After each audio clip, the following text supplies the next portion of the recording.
My name is Hanako Nakagawa and I would like to talk about Greece. There are some reasons why I chose this topic. The first one is that when I learned about Japan bubble asset and Asian financial crisis, it was very complicated and difficult, but I found very interesting in the elements and background which caused the crisis and its impact to the economy.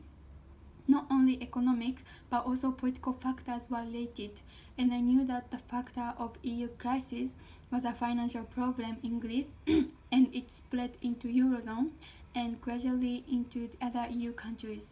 And also, it's not what happened long time ago, so its effect still remains in European economics and probably in the global economics, since Europe is one of the strongest and biggest area. To understand today's EU economy, I thought it's important to know about it more deeply. That is why I chose this topic. I have several questions for my research. The first one is how the crisis happened. For these questions, my hypothesis is that since Greece lied to citizens and European Union about its financial status and joined Eurozone to borrow money cheaply with low interest rate, the Greece was a not wealthy country. It could not pay back all of the money that the country was borrowing. The Greece was borrowing too much that it could not afford to pay back. And since Greece is not a manufactured country and not wealthy in industry, I estimate that the Greece had a negative balance of payment. I also assumed that there was a political issue because I learned that the politics have many things to do with crisis. For example, in the Japanese asset bubble, since America criticized Japan for having balance of payment surplus to America and made it to adjust exchange rate. So I wonder whether there was any political related in the Greece crisis, and I think there was. And my second question is, why could Greece enter into European Union? Greece told a lie and entered into Eurozone because they wanted to borrow money cheaply. But why did EU accept Greece with poor economic power to join EU? I have thought that the Greece was somehow important country for EU, or there were any other reasons. So this is the plan for my presentations, and first I'm going to talk about the basic information about the country. Then I will explain why and how Greece entered into European Union. Then I will talk about the unemployment rate, which has been traditionally serious problem in Greece. Then I will look at the major industry and trading of Greece. Then I will look at the national account data, and finally I will answer my research questions. And first, I'm going to talk about the basic information about Greece. So Greece is located in southeastern Europe at the crossroads of Europe, Asia, and Africa. It had the longest coastline, and nearly 80% of the country is mountain. So Greece is famous for beautiful scenery and good sea.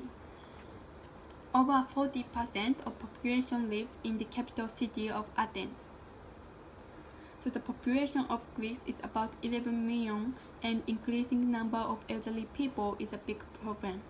In 2001, the rate of elderly people was 16.7%, and it increased by 90% in 2011. And next, I'm gonna talk about the joining into European Union. And Greece joined European community in 1981 and joined into Eurozone in 2001. When Greece joined EU, it did not have enough economic power, and there is a rule to be a member of EU, which is strictly regulated by the community. So why could Greece join EU? The reason is that the EU did not want Greece to be a part of Soviet Union, which was a communist union and was trying to enlarge its power. And EU wanted to spread the democracy. That is a political reason, and since Greece was not a wealthy country, EU might have not willing to welcome Greece. But they had to. So this could be the very beginning of the crisis. To join Eurozone, the gross debt of the country, which refers to the total past unpaid debt that a government has incurred at any point in time, has to be less than 60% of GDP, and deficit, which refers to the amount of debt that a government incurs in a given fiscal year, has to be less than 3% of GDP, or at least the country had to prove that it's possible to make it. Since Greece could not make it, it told EU committee a lie about its finance and pretended that the country was ready to join. However, EU did not have any regulations or treaty about violating the financial status. Greece was not blamed legally. And one of the impacts of crisis is high rate of unemployment. It has been traditionally serious problem of the country, but after crisis, it reached 27.6%. The number is extremely high among young generations, and it has once reached 65% in 2013. Because of the austerity measure, which refers to the actions taken by the government during a period of adverse economic conditions to reduce its budget deficit using a combination of spending cuts or tax rises, it's predicted to be worse. And it said that the high rate showed a lack of social safety net. And next, I'm going to introduce you some major industries of Greece. The production of agriculture fuels 3% of GDP, and the things that are produced in Greece are tomatoes, olives, rice, watermelons, and tobacco. Greece is the third largest producer of olive, yet it is not that famous compared to the one from Italy. And also, Greece produces over 7% of the world marble, which is a kind of rock, and largest producer of cotton and pistachios in the EU. So Greece produces nice feta cheese as well. And service sector is a big part of the Greece economy. So please look at the graph on the top right corner. It shows how much services Greece has been importing and exporting. It has been exporting more than it has been importing. The country has been running positive trade balance. Two major exports of services are transportation and travel. Together, they fill more than 80% of the service sector. For the transportation, Greece has been a global leader of shipping.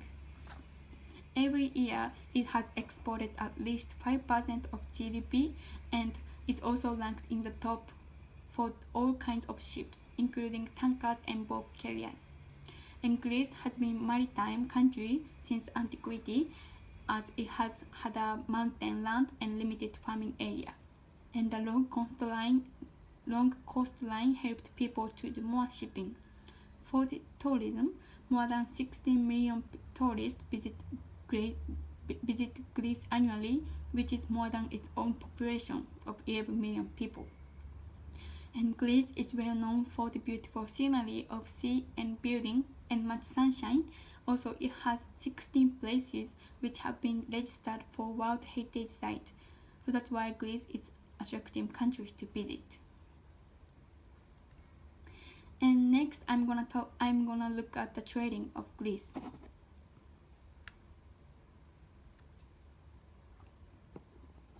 I got the data of trade partners and exported and imported products in 1999, 2004, and 2009 from the World Integrated Trade Solution, the website.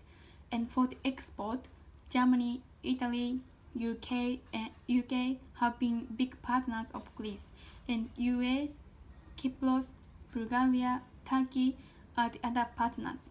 And Greece has also exported to Spain, France, Romania, Netherlands, and Macedonia. To Germany, Greece has exported mainly textiles and clothing and food products. In 1999, 43.15% of exported products were textiles. textile has been exported to other countries like UK, US, France, and Bulgaria, and I looked at the detail using UN Comtrade to see whether Greece has been exporting cotton, which is one of the major industries for Greece. So this data shows the pattern of textile, and I found that the value is relatively high for the number 52 and 61. I put only the data of 1999 because it was very similar in the other year periods. And 52 is cotton, and 61 is apparel and clothing accessories which were knitted or were crochet. It's colored blue in the graph. So we know that the cotton has been exported largely, and apparel goods have also a big part of export, as it exports to Germany, Italy, UK, France, and Bulgaria. And next, I looked at the detail of metals. This data is also from UN Comtrade, and number 72 to 81 is the product relating to metals. The outstanding product in this data was aluminium and articles, which is number 76. As you can see, 76 has been relatively large in this year period. Especially in 2009, it exported the amount of $10 billion. And I wondered whether this country is rich in metals or not. And I found the map which showed how much density each country owns from Professor's slide. And I focused on the map of non-ferrous, which includes aluminium that Greece has exported a lot, and copper, lead, tin, and zincs. The Greece is around here, and it seems it has those metals above the average, so clearly Greece should be exporting it. And according to the density map, the Greece has quite a lot of precious metals and has been exporting it to the world as well. And metals have been exported to Germany, Italy, United States, and the countries which are manufacturing states. And next, I looked at the mineral fuels which has been exported to the United States, Turkey, Italy, and Cyprus. The values increased significantly between 2004 and 2009. And looking at this graph, not many fuels can be seen in 1999 and 2004. But in 2009, there are some, so I assume that the technology for digging and getting the fuels must be improved during the period. And by looking at the density map of mineral fuels, it's quite dark and tells that the Greece is a rich country in fuels. And next, I'm gonna talk about the import of Greece. The major import countries of Greece are Italy, Germany, and France. Russia and China are also important partners after 2004. And please look at the graph. And the biggest partner of import is Italy with 15.71% in 1999. And from Italy, Greece imported machines and electricity, textile and clothing, metals, transportation, and so on. From Germany, the second biggest partner, the machines and electricity, transportation, chemicals are imported. From France, chemicals, machines and electricity, transportation, and animals are imported. And from UK, the machines and electricity, chemicals, and food are imported. In 2004, Greece imported transportation a lot, which is 24.28%, and machines and electricity and chemicals like it did in 1999. From Italy, the trade pattern did not change much, and it imported machines and electricity, metals and textile and chemicals. From France, there is not a much big difference too, and it imported chemicals, machines and electricity and animals. Netherlands was the fourth biggest partner of Greece, and it exported machines and electricity, chemicals and animals to Greece. In 2009, adding to Germany, Italy and France, China became a big partner of Greece. Germany, Italy, France, and Netherlands are all European countries, so China is new. What Greece imported from China is transportation and machinery and electricity. China has been developing significantly and the products are cheap, so that could be the reason for having China as a partner that time. And from Russia, 90% of import is mineral fuels, and Russia has large land and density of fuel is quite high. When I looked at the trade pattern of Greece, I found that it has been importing quite a lot of transportations. So I looked at the data of imported amount of products relating to transportation. And number 78, which is vehicles like cars and tractors, have been imported to Greece heavily. And in 2009, the number 89, which represents ships, boats, and floating structure, has been imported a lot. I assume that the transportation, especially shipping, is an important part of Greece's economy, and it has been importing the bodies and parts from the world.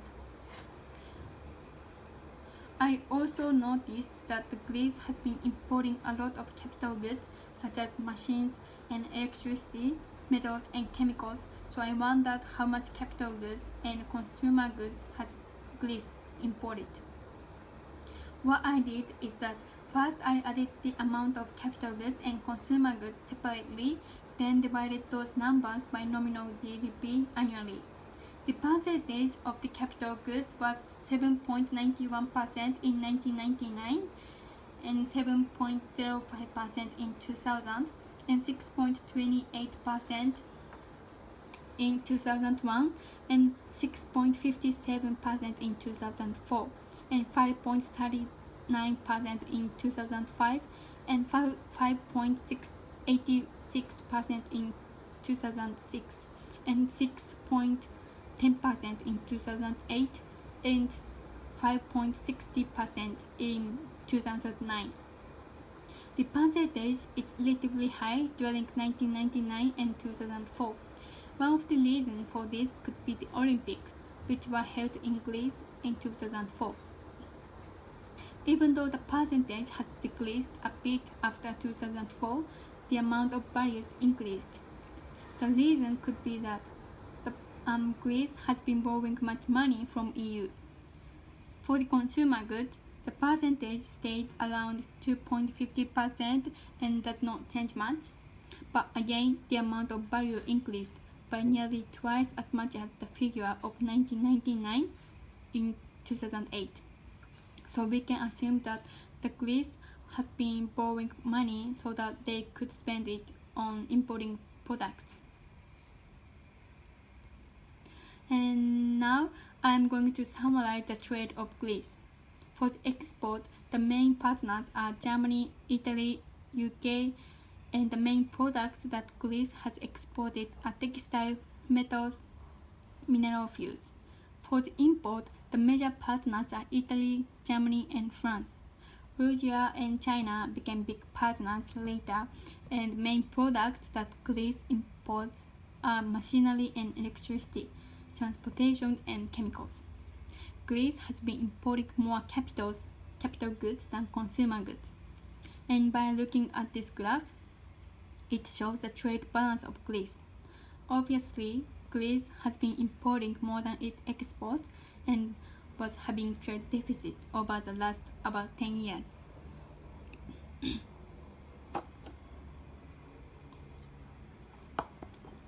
Next, I will talk about the economic status using national account data.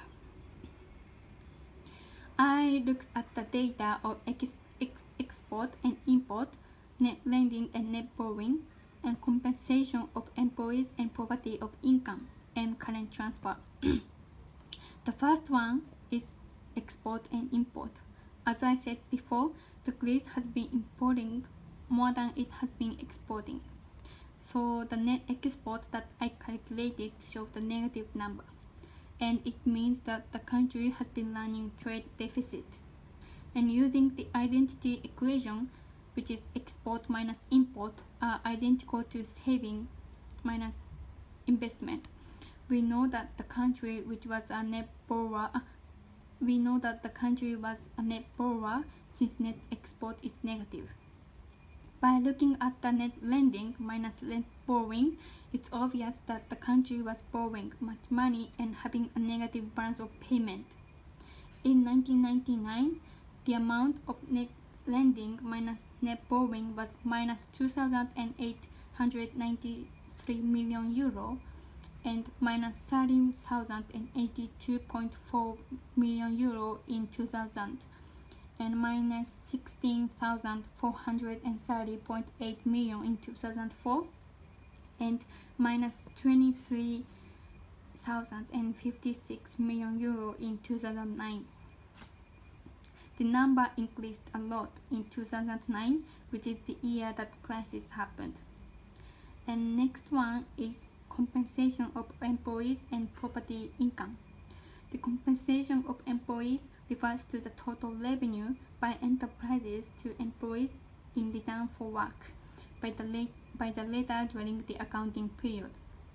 Property income refers to the income receivable by the owner of a financial asset or a tangible non-produced asset in return for providing funds to or putting the tangible non-produced asset at the disposal of. It consists of interest, the distributed income of corporations, reinvested earnings on direct foreign investment, and property income attributed to insurance policy holders and rent. While the figures of compensations of employees and property income from the world don't change much, the figures for the rest of the world increased. In 1999, the figures was 4,933.8 million euro and 6,581 million in 2000 and 7,348 million euro in 2004 and 14,176.4 million euro in 2009. For the current transfer, again, the figures for the rest of the world increased from 1,216.4 million euro in 1999 to 4,008.5 million euro in 2009. So what these two data imply is that since Greece has been borrowing much money and it could not pay back, it had to sell the assets to the rest of the world. And finally, I will answer my research question. The first one is why EU accepted Greece to join despite of insufficient economic power. The answer is that the political reason is related to this problem. And EU did not want Greece to be a part of Soviet Union, which was a communism union and was splitting the power. And EU wanted to develop the democracy. So that is why EU accepted Greece, even though Greece did not have enough economic power. For the Eurozone, Greece lied to citizens and European Committee about their financial status and entered into Eurozone. The second question is that how the crisis happened. The very beginning was that the Greece entered into European Union and Eurozone with poor economy, and the government of Greece was borrowing too much money from the member countries with low interest rate. It led the country to have negative balance of payment and negative balance of trade. The lenders realized that it must be difficult to get the money back that they were lending to Greece, so they stopped lending. That made the situation worse for Greece, and the crisis developed into Eurozone and European countries. And that is all for my research, and this is the reference that I used. And thank you for listening.